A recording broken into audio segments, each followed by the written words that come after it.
This is the second part of this very special breakdown of what Wasabi 2.0 does. Of course, this is still cool Bitcoin. And as we can see here on the screen, we have 7 seconds left until a new CoinJoin round is going to be attempted. So let's see if it happens. Not enough participants. So another hour when there were not enough participants to create the first CoinJoin in Wasabi 2.0.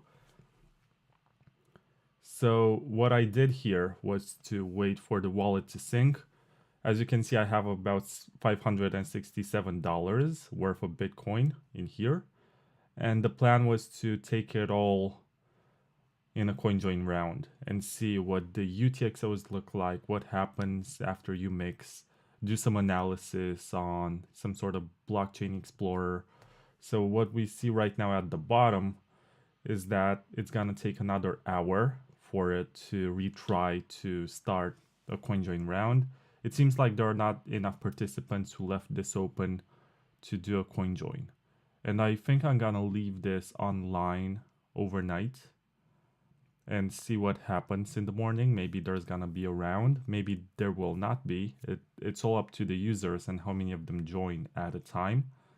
And actually it might sound bad that on day one there could be no CoinJoin, but it's on par with what happened with Wasabi 1.0, which required a certain number of users to join together and make one transaction. And it's better for your own privacy to not have a limited amount, because they could settle for a few participants and be like, yeah, this is good enough. But they don't compromise on the anonymity pool. So it is a bit disappointing that we're not having CoinJoins yet in Wasabi 2.0. I wish I could show it to you. But since I'm here and I synced the wallet and I was patient, I did everything right along the way. And the price also went up by a little since I started doing this. Let's look at what else is available once you log into your wallet. So I have here one UTXO of $567 in Bitcoin, or this is 25,000 bits, or 2,523,000 satoshis, or 0.02523432 BTC. It doesn't matter how you denominate it, this is how much it is. I wanted to CoinJoin this. It's obviously about 5 times less than it was required for Wasabi 1.0 to do a CoinJoin.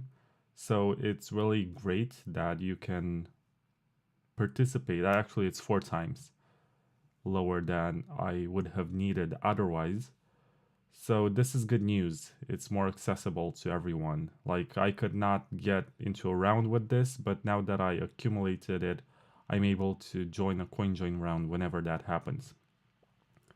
So what else do you have here? There is this pause button if you're not interested in joining a round anymore. You have to press play for it to start looking. And there's also this record like button. I'm not sure if it's a button or what it means. There's no... Oh, if you hold your mouse pointer, if you hover, it says something. Come on. Auto start CoinJoin enabled. So that's what this is. There is the Wasabi 2.0 logo here. So let's look at what kind of information I can get from this wallet. I seem to have no label, and as I mentioned yesterday, labels are super important in 2.0. So you should use a system to make sure that you know who knows about your transactions, because that's the whole point. You only reveal information about your transaction to somebody that you trust is not going to reveal it or whatever. So you have to use labels, as since Bitcoin is an open ledger, even after you do CoinJoins or before them, it doesn't matter. You don't necessarily have to do them. You can use Wasabi without the CJs the mixing. So basically, if somebody sends you some money and you want to spend it, they're going to know when you spent it. So if you're fine with that, you should act accordingly. If you're not fine with that, you need to mix it. And there's always going to be someone, some participant who might see your transaction, and that's why labels are necessary. So you determine by yourself your own threat model. It sounds complicated, but in practice, when you get to do it, it's a lot more simpler. What we have here is information about this output. It says that this was a transaction coming from another wallet. It was confirmed on the Bitcoin blockchain because I sent it from another wallet. It says incoming and outgoing. If I was to spend part of it to send it to someone else, I guess I would have something outgoing here until it's confirmed. And there's also details. You can see the transaction ID, you can see the number of confirmations, the amount, which you can copy also, the block hash, the block height, and the labels, but there are none. The date when it was settled. So yes. What else do we have here? We have a send button. You type or paste an address. You can even scan a QR code, but I'm not sure how I can scan since I don't have a camera. I have a webcam, but whatever. You can paste an address or you can type it. It also says here or pay join URL. I'm actually curious to see how pay joins work, so I'm gonna have to ask someone from the team. And there's also amount, which you can type in BTC or USD. For example, you can send, let's say, $100 of Bitcoin and it converts automatically to, I don't know which rate, but it's some rate. In advanced settings, you can set the fee by yourself. So the interface only lets you do this. How should I explain it? It's very basic, but if you want advanced options, the advanced option is that you set the fee and it's in the base unit of the blockchain and it's per byte. It's base units per byte. And what else? Let's find some address to send to. I have this counterparty wallet that I sometimes use for Bitcoin heads. I'm not sure if you're familiar with that, but Bitcoin heads are like Bitcoin NFTs.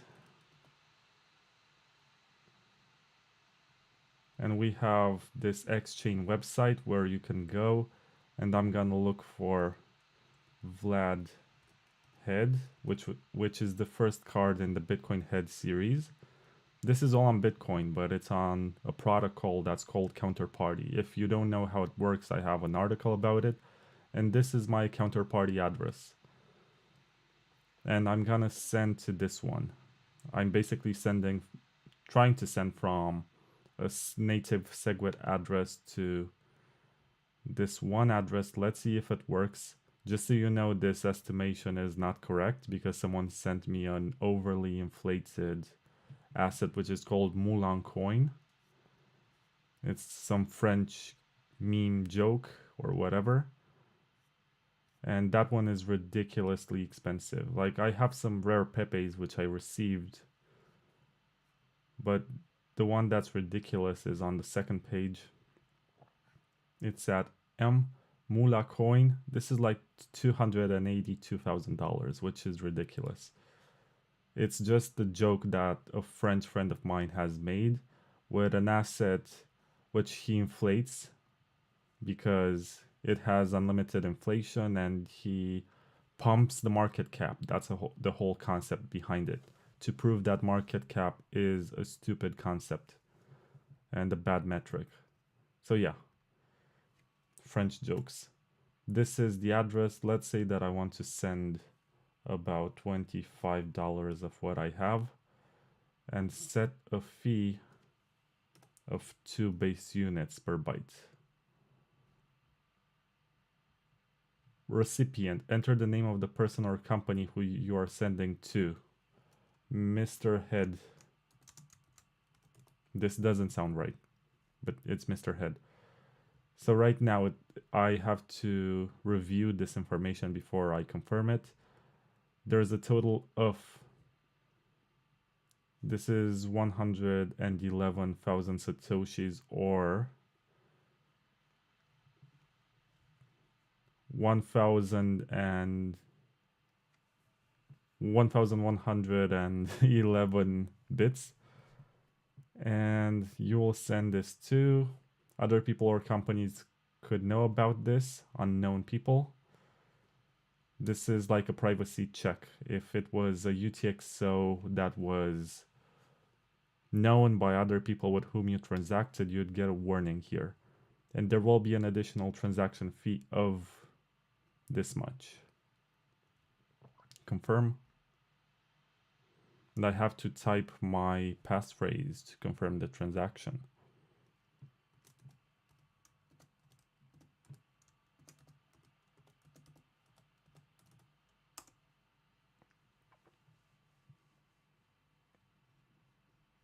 Let's see what's happening here.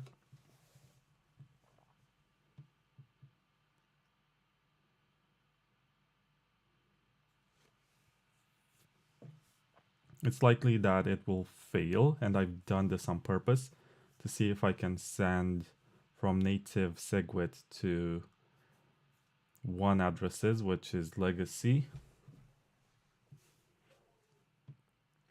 No, it was fine. I think the other way around, it will not work. So I was able to send this transaction to Mr. Head. And let's see the information here. This is the amount. It has no confirmations, so it's pending. And I showed you how to send a transaction from Wasabi 2.0. Let's say you want to receive, enter the names of the person or companies who you will give this address to. It should be something like to whom you will give this address. It's a lot simpler. I should write like a report. So let's say I want to send to George the 5th. Continue, and this is the address, and you send it, and if it becomes a UTXO, so at first you have an address which is empty. It's not an unspent output, which is UTXO. It stands for unspent transaction output. It's not that unless you receive at least any amount of Bitcoin. That's the difference between addresses and UTXOs. And there's also the notion of a public key, as before there was this type of wallet that can generate as many addresses as you want. There was this only very basic system of having one address that's associated with your public key. And that was improved with HD wallets. That was a BIP that was proposed sometime in 2012 or something. And that was when Bitcoin became a lot more private, because from the same public key you can generate as many addresses as you want. In other shitcoins, you have one address and that's pretty much it. Your entire wallet activity is being conducted through one address, and that's terrible. It's a bad design, but whatever. I'm not going to spend too much time commenting on shitcoins right now. They're going to zero anyway. I did send a transaction. You can see in this interface that it looks different. This one is confirmed and this one is pending. I also have something that's outgoing, and you can see that my balance has changed. At the bottom I have the previous total balance. Higher up I have the current balance. Wait, you're not seeing it. My head is in the way. Okay, so as I was saying, at the top you have the current balance, and at the bottom you have the balance that I had before. It's pretty nice, I guess, because you get to see what happened to your coins. It's not just the current balance. So you don't have to go to some blockchain explorer if you send by accident some coins or you get hacked. You have all the information here for you to observe what happened. And I like that you have separate columns for outgoing and balance. It's a nice touch. Incoming, outgoing. It looks like this and it's nice. I have 0% privacy progress so far. And what else can I do here? Get wallet info. I don't want to show you my wallet info. Wallet settings and wallet statistics.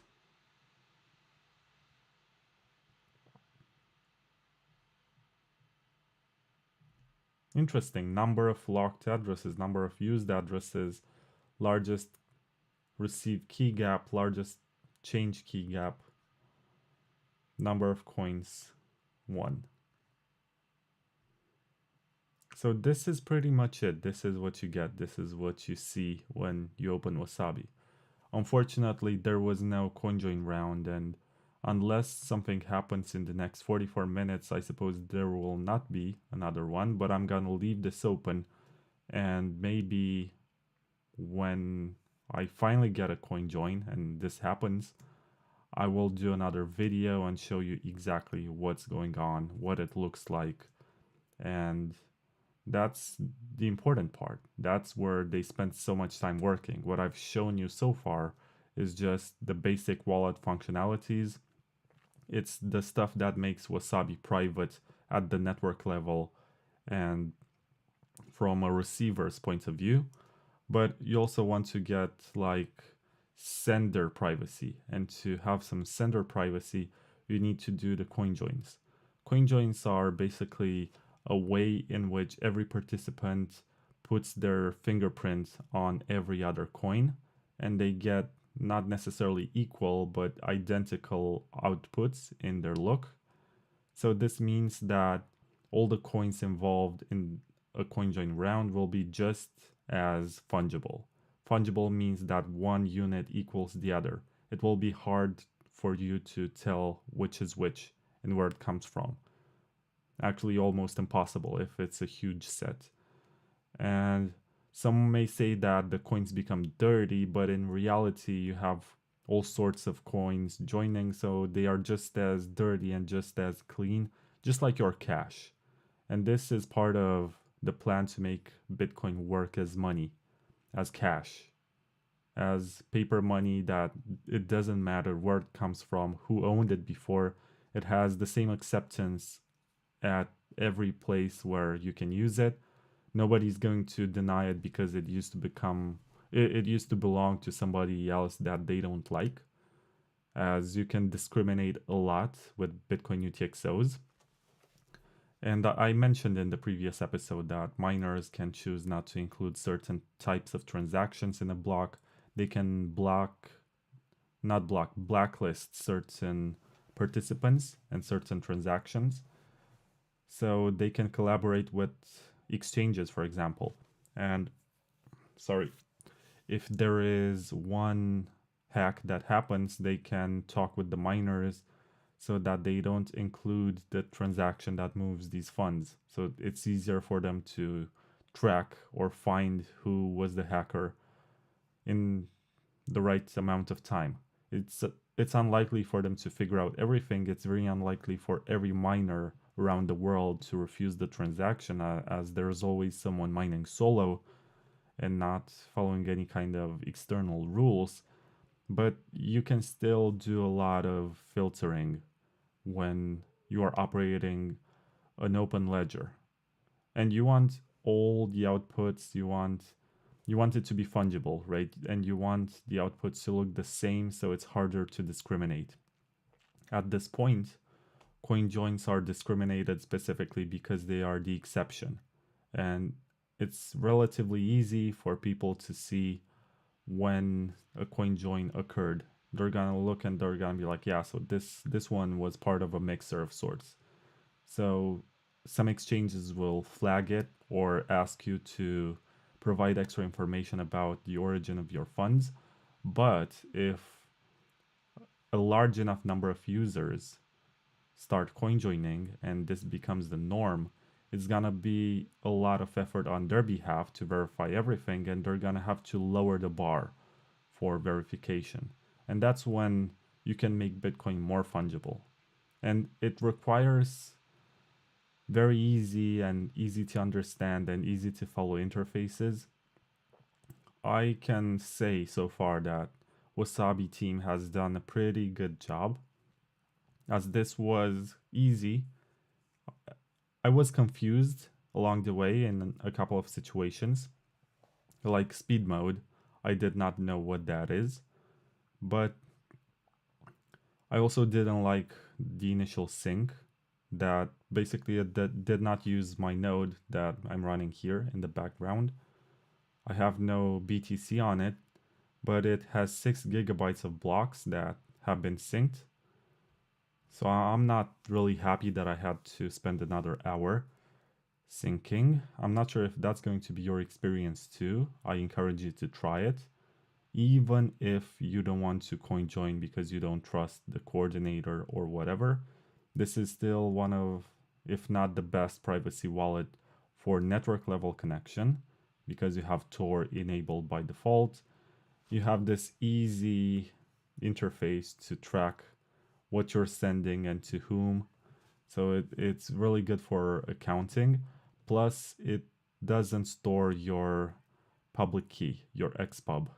Your XPub is the file which contains all of your transactions, all of your UTXOs, and all of the addresses that you generate from your account.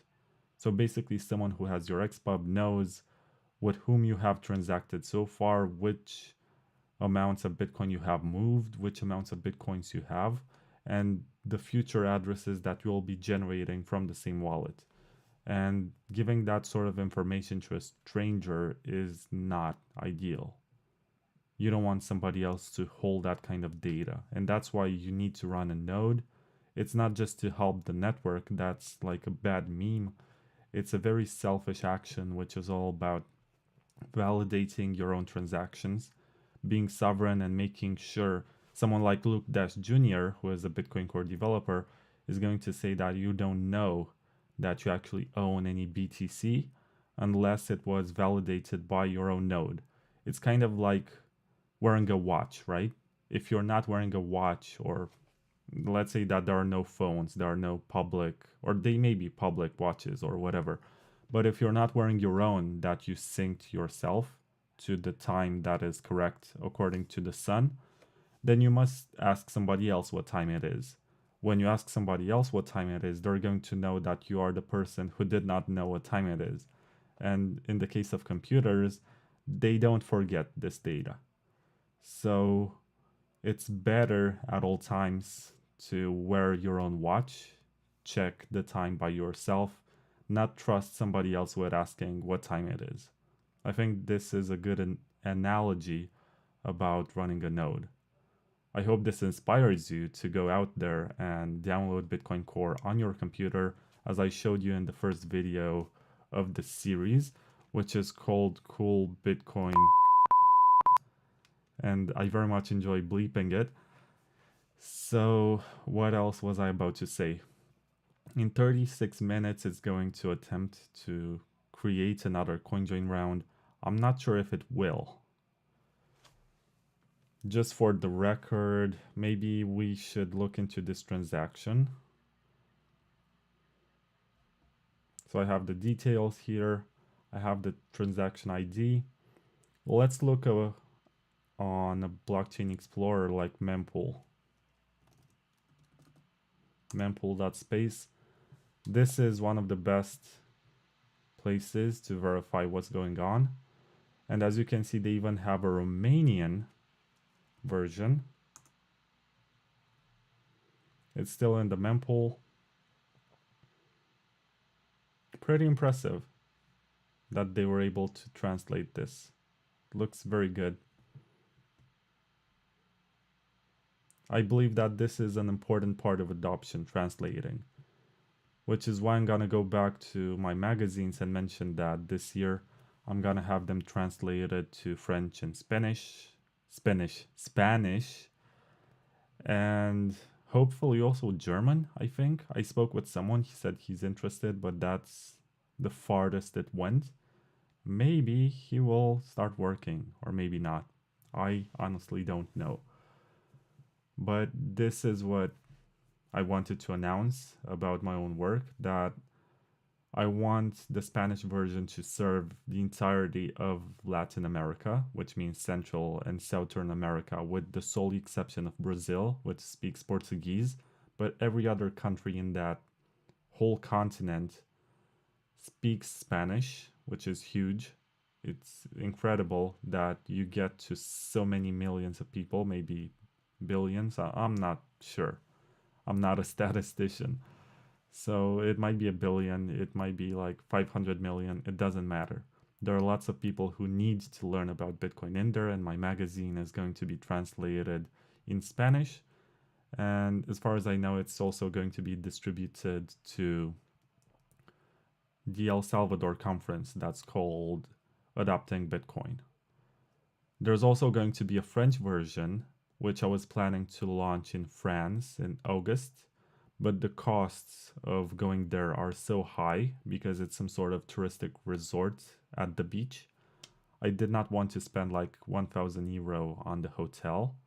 And I was like, I'd rather print magazines. I think I'm going to announce it at the Baltic Honey Badger in Riga. So if you're watching this, you get the information first. And I'm gonna be a speaker at the Baltic Honey Badger in Riga. If you want to see me, you can come hang out, we can have a beer or whatever. And what I wanted to say about this is that, contrary to the expectations, I think that the French version will not be very popular in France, but will be very popular in large territories of Africa. A large section of North Africa, especially, speaks French. And I can't wait to get these magazines in Cameroon or maybe Morocco, or I don't know, the possibilities are really endless. Mozambique, or so many African countries that can benefit from free Bitcoin education, and free as in open source, as I'm going to open source the contents, and there's going to be someone to print it for their local community. So I got my first confirmation on the transaction. I know that it worked. This was pretty cool that I got to show you how you send transactions in Wasabi 2.0. Nothing has changed here because the balance had already been updated, but it changed here and it shows that it's been confirmed. So yeah, that's what I'm up to. I have 32 more minutes until there's gonna be another attempt. And I don't think I'm gonna wait on live stream, as I don't see much activity on social media, not much buzz about the launch of Wasabi 2.0. I think the timing was a bit off. Maybe they could have waited like a week or something. People are busy thinking about their life savings going to zero or whatever, especially if they're invested in shitcoins. So there's a lot of drama with the markets, which keeps people busy, and this drama keeps people worried first and foremost. So I don't think they care as much about making their BTC private and fungible. So maybe they could have waited until something else comes along, but bear markets are historically the best at enabling people to build, and yeah, the timing I guess was not off. Whoever is interested in getting privacy is going to join a CoinJoin round, but I don't think it will be in the next 31 minutes. But I'm gonna let this on. I'm gonna leave it on overnight, and maybe, just maybe, something is going to happen and I'm gonna come back tomorrow, show you what has happened. If nothing happens by tomorrow, then I'm not gonna do another live stream. But it's been such a long journey. This has been in development for 30 months or more. And today was the first day when it got launched. So I think I was the first Bitcoiner on YouTube / Twitter or whatever to do a live video to present all the features. So I hope this was useful to some extent. I see that you have all the logs here that you can access. These are super useful if you want to communicate data to the developers if something goes wrong and you want to contact support, or you want to make some changes by yourself. You also have settings. I'm actually curious where you can change the coordinator. Like it should be something in the config file or whatever.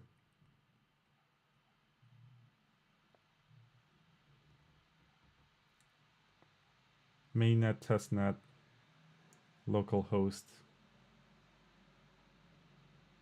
Yeah, it should be something here. Mainnet fallback backend.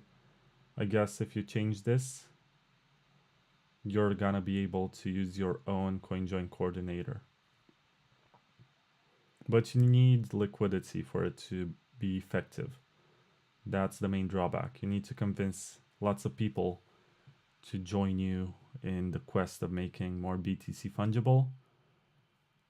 And yes, let me read to you something that I retweeted on my page. If you're not following me, I guess you're not missing out too much. Nothing much. That was the pseudonym of the guy who co-created the Wasabi protocol. So basically, Lucas Ontivero, he was on my podcast last season.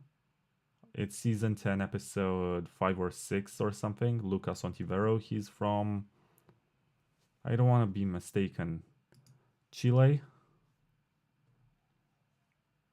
Don't kill me, Lucas, if I didn't get this right. But anyway, he's from Latin America. Not Argentina, not El Salvador, not Paraguay or whatever. I think it's Chile.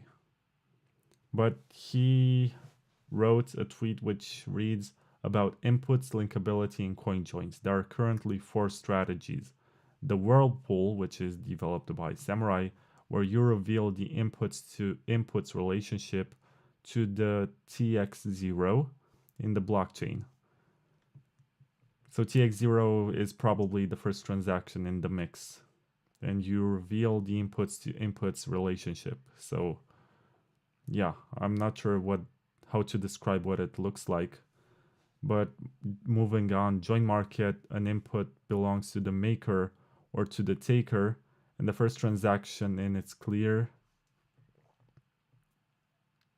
Okay, so an input belonging to the maker or to the taker is public, and the first transaction is in the first transaction it's clear which ones belong to whom. He didn't explain it too well.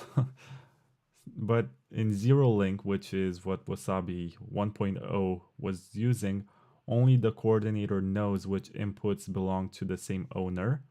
Inputs are registered in the same request, so Wasabi 1.0 was relying on the honesty of the coordinator by design.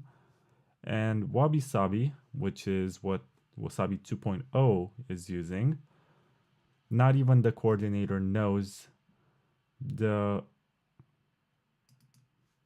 which inputs belong to whom. Inputs are registered independently using different identities. You can find it on his page, which is called on Twitter @Lontivero. Let's open it from here so you see it. I was reading on a different screen. So on Twitter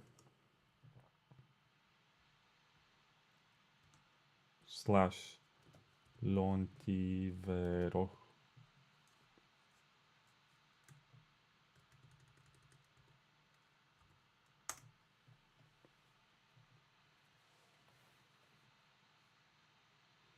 Yeah, he is this guy.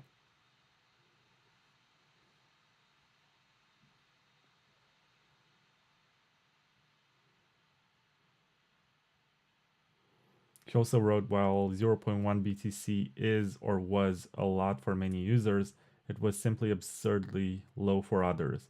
Sadly, Wasabi Wallet 2 still has two limitations. You cannot mix coins with the value less than 0.000005 BTC. This is like 50 bits or 500 Satoshis. At today's rate, it's like $10. So this is the minimum, and the maximum is 1,343 BTC, as if anyone actually has that. Still no Wasabi CoinJoin after the release. So yeah, 5 hours ago there was still no CoinJoin. Oh, leave me alone, Twitter. I don't want to sign up. Oh, stupid. Let's see if I scroll faster, maybe I don't get the same prompt. Oh no. So I need to sign in to be able to show you what I want. Screw this. So let me figure out how I can copy directly the link to the tweet.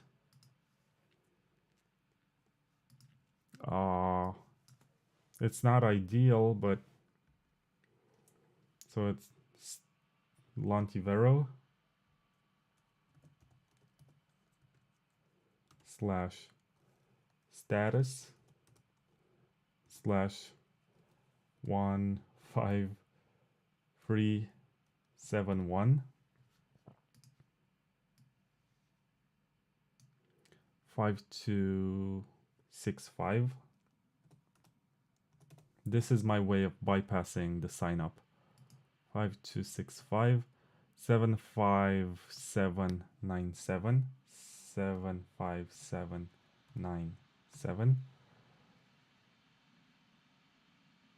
24800 24800.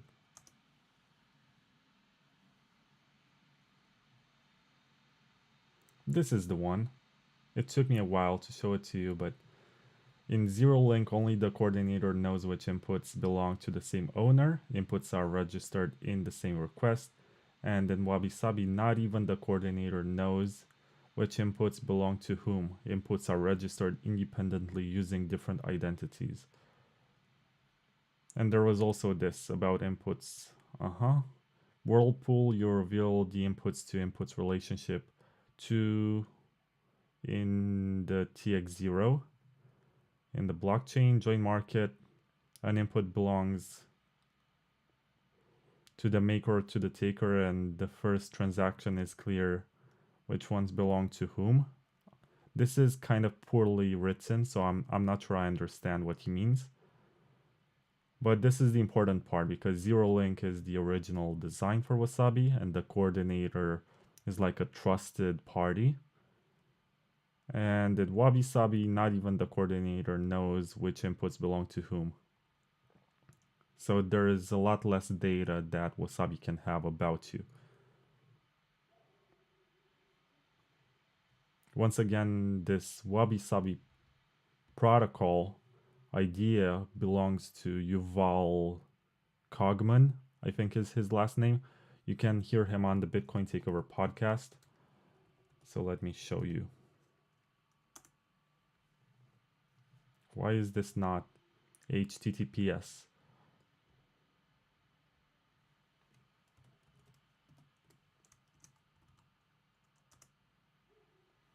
Now it's better. So I have this interview with Yuval Kogman, nothing much.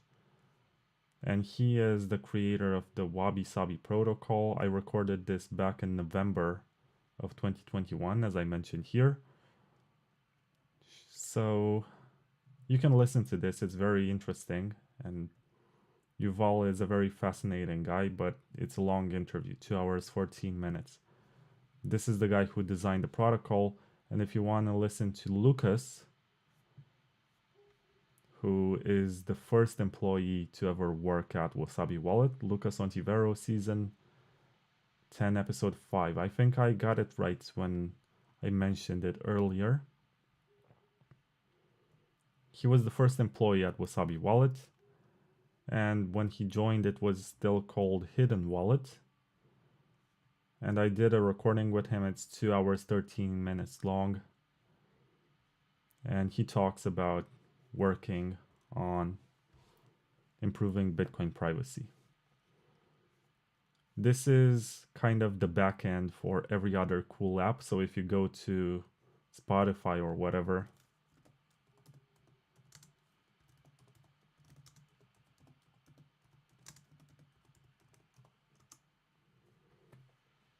you're gonna see that they take the exact same stuff, same content from the same source, except that they have the nicer interface and they have the app on your phone. So that's the only major difference. This is the source. It's the same audio, and I would rather use this if I were you, as you can download the episodes for offline listening, and you can open this using the Tor browser, so I will not be able to look at my server and see from which country you accessed. I mean, I'm gonna see a country, but it's gonna be the country of the Onion router. And it's not like I look, but you know, it's good to not leave any data behind. It's 18 minutes 49 until there's gonna be another attempt. I guess I spoke for such a long time that time has flown. So let me see if there are any comments in the chat. If there are not, then I guess I don't have anything else to add. So should I leave this? Wait for it to get to 1 hour and see if we can start a CoinJoin. This can be a historic moment, but the likeliness for it to happen is very low, as people are asleep. It's 3:36 a.m. where I live. It's 2:36 in Hungary, where some of the developers for Wasabi live. So I did the sync, I did the walkthrough. You know how the wallet works. I just want to show one CoinJoin which hasn't happened since this got released. Will it happen now? I don't know. So let me show you something else cool as we wait. Like what?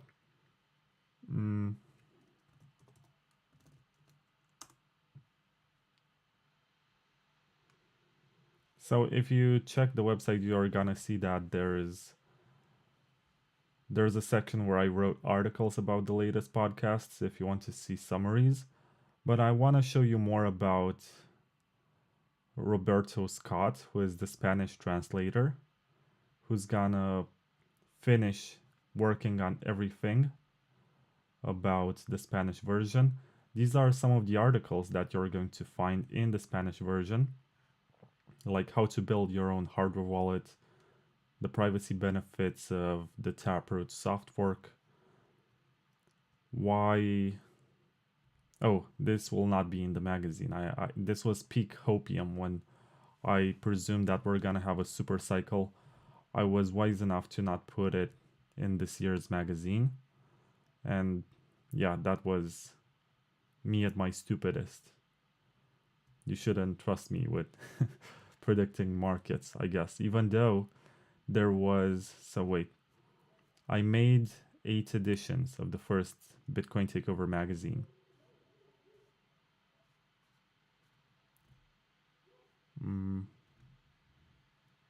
I'm having trouble navigating my own website. Here I have the articles in French. They're translated by this guy, Daka Vanger, whose name is Gritoshi on Twitter. And he's also the creator of that French meme on Counterparty with the hugely inflationary coin, which gets pumped to have a huge market cap. And ironically, he also translated this article about the super cycle That's not going to be in any version of the magazine. But there's still quite a few articles, and there's a fair amount of content that's going to be. I think that the versions, the French and the Spanish, are going to be slightly different. As far as I can see, Roberto, the guy who is translating to Spanish, has worked on some articles from the first edition of the magazine, like this one, How to Explain Lightning Network so even a 10-year-old can understand it. So this one is from the first magazine, and it's gonna be in this Spanish release from the first English one. So it's kind of cool that it's not just this year's edition that gets translated. It's like a compilation of the best works for the Spanish magazine. So what did I want to show you? I was actually meaning to try hardware wallet with CoinJoins, but it would have taken me extra time to move funds to a hardware wallet, and it's unlikely that we're gonna have a CoinJoin round. We have 14 minutes to find out. And where was I? Yeah, about hardware wallets. I'm not sure if you saw the news about Square's block. That's what they call it. It's the block, a hardware wallet, which is promoted in marketing materials to look like this. It's gonna be like a rock or something. And it's gonna be portable, and it's gonna have no screen. And that's my criticism of it, because on one hand it uses multi-sig, which is kind of smart, but on the other hand, you're not going to know so you're gonna have one signature which is blind, in the sense that you don't see what you're signing. And that's a terrible design. If it gets compromised, you can actually end up signing something you don't like. And it also has like a fingerprint scanner for you to validate transaction, which is a bad design. And I have pretty much every hardware wallet that came out, and I was able to test them all. And I know that, for example, there's the original Trezor. I usually keep it around my desk. I don't see it right now. But this one got everything right because it had a screen. And I tried to present it from a historic point of view, as this is what the first Ledger hardware wallet looked like. It was still called the BTC chip HW1. It was very affordable, but as you can see, it had no screen. And then they tried to rebrand it into the Ledger wallet, and it looked like this. And still, even though you see some similarities with today's devices, it just looks, it's like a fancier version of the BTC chip HW1 that you can see here. This one was like $20. This one was a bit more premium, looked nicer. It was aimed at, I guess, Bitcoiners who made money during the 2013 bubble. And there was also the digital Bitbox that was launched in 2016, I think.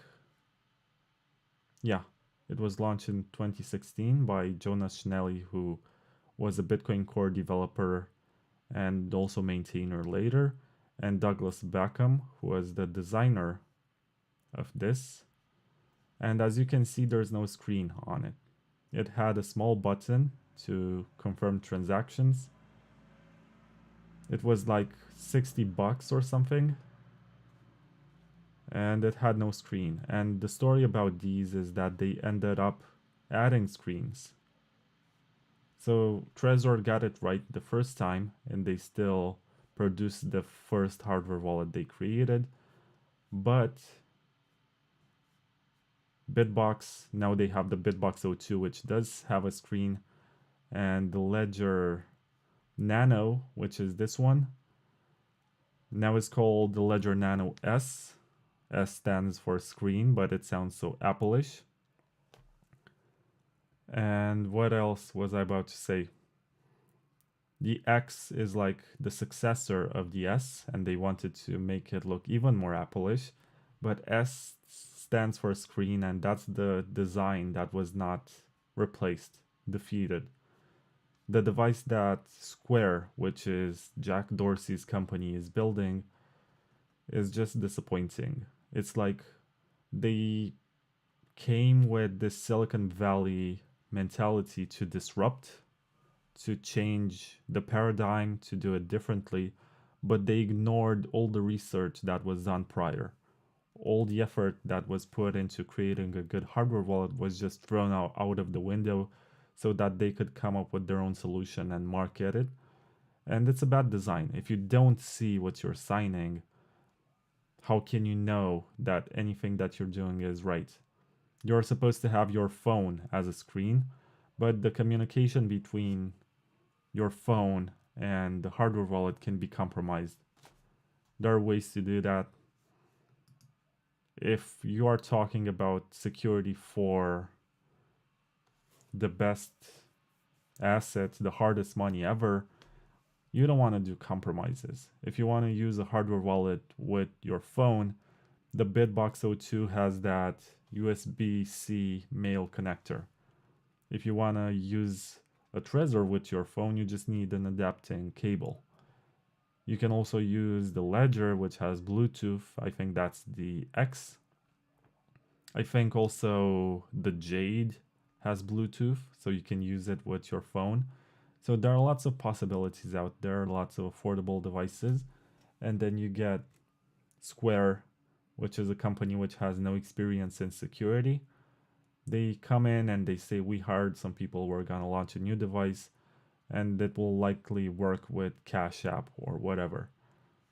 And they want to make funds on Cash App more secure with their device. And it's likely for it to sell, but it doesn't necessarily mean that it's going to be a good hardware wallet. They might as well just order Trezors or whatever in bulk and sell them, and it saves them money on research and development, because these are good designs. You have a screen, you have buttons, you can see the entire address to which you're sending. You know what the device is doing at all times. It's harder to compromise an internal display as compared to an external one to which you connect remotely from your phone. So these are good designs, Bitbox O2 and Trezor and Ledger Nano S and Jade and whatever. But everything that doesn't have a screen, and this includes some failed attempts like the first Ledger and the first Bitbox, these need to learn from history.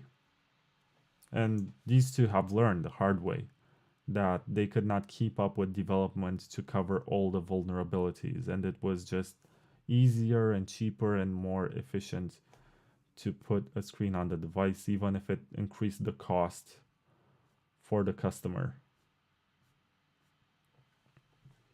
In its time, the Trezor was considered to be a premium device. It cost around 1 Bitcoin in 2014, and the price went up and it became super expensive. There was also the metallic version that was 3 Bitcoin, so there are people who bought that in 2014.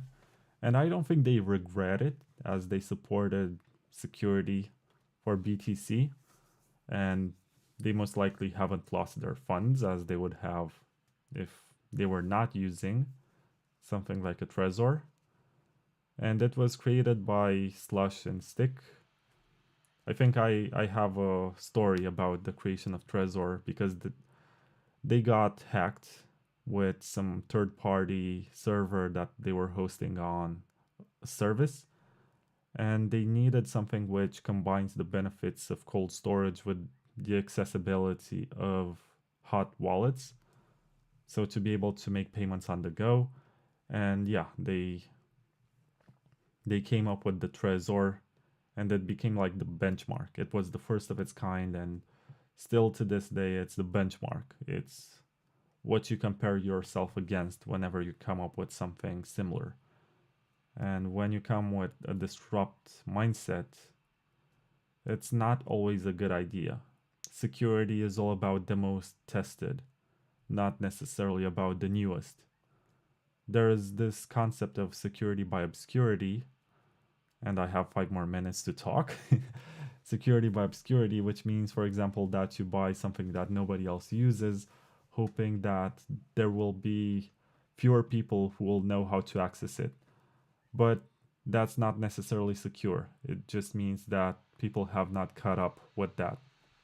Maybe in time they will, and maybe in time it will be disproved from a security point of view.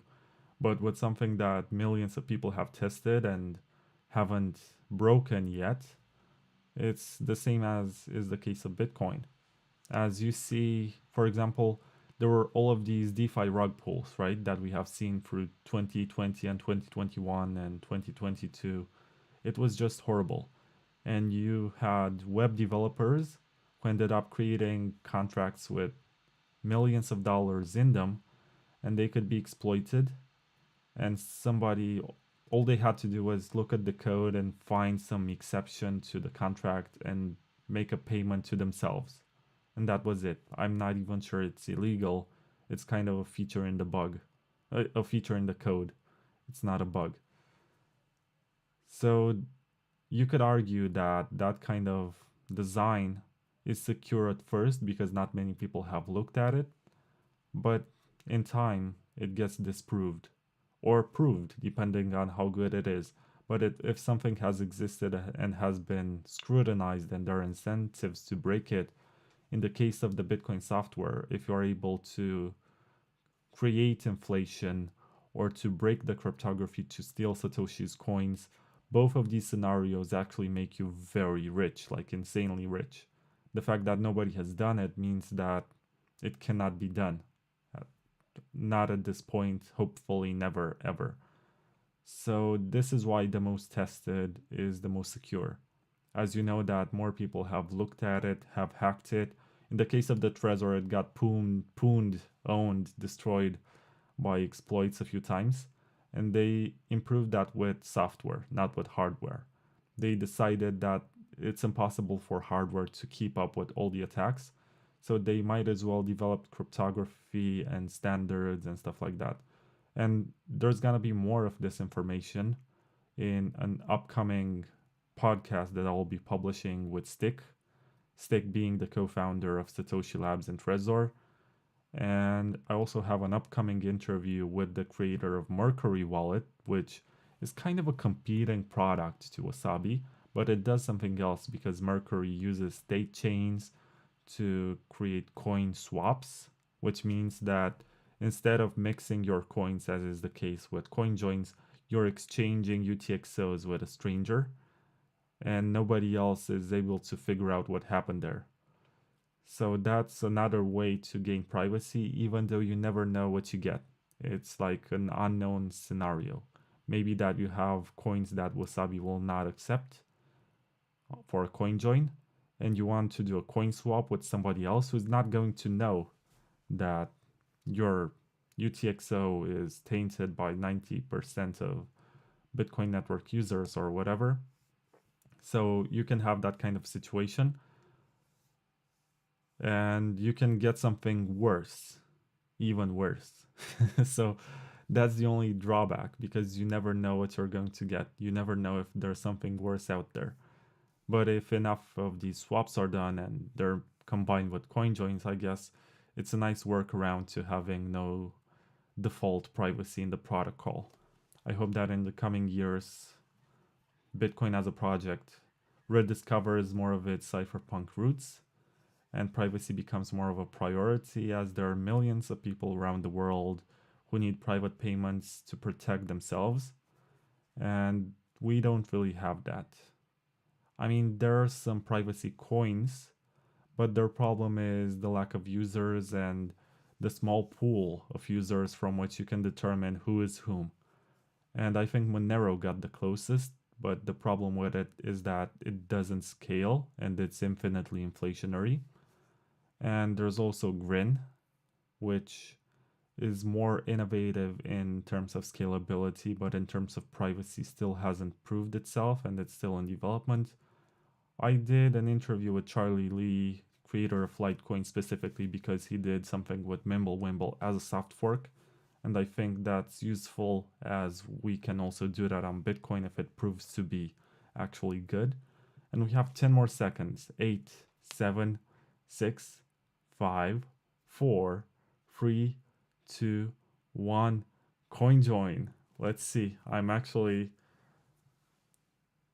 crossing my fingers. Not enough participants were trying. I'm sorry, guys. I tried. I actually had high expectations, great expectations. It just did not happen. Maybe tomorrow. I don't know. Maybe you guys can join in and provide some liquidity so that we can get some fungible UTXOs after this. Or not. It's up to you. I'm not telling you what to do. It's Bitcoin, it's sovereign money. You do whatever the hell you want with it. Don't let somebody else tell you what to do with your own Bitcoin. The only advice that I can give you is that it's a bad idea to keep it with custodians. Stay away from custodians. Just learn to be sovereign, and from that point on, you're gonna be a free person. And with these wise words in mind, I'm going to end this because it's like 4 a.m. I'm tired. Once again, I failed at something. So yesterday I failed at syncing, so I could not get into the wallet on the testnet, but I said, okay, it's fine. Tomorrow it's gonna be on the main net, so it's no big deal. Today I got all of these steps right. I made some transactions, but still no CoinJoin. And I'm not happy. So please make something happen. Until next time, keep on building Bitcoin stuff, keep on learning, and keep on doing cool Bitcoin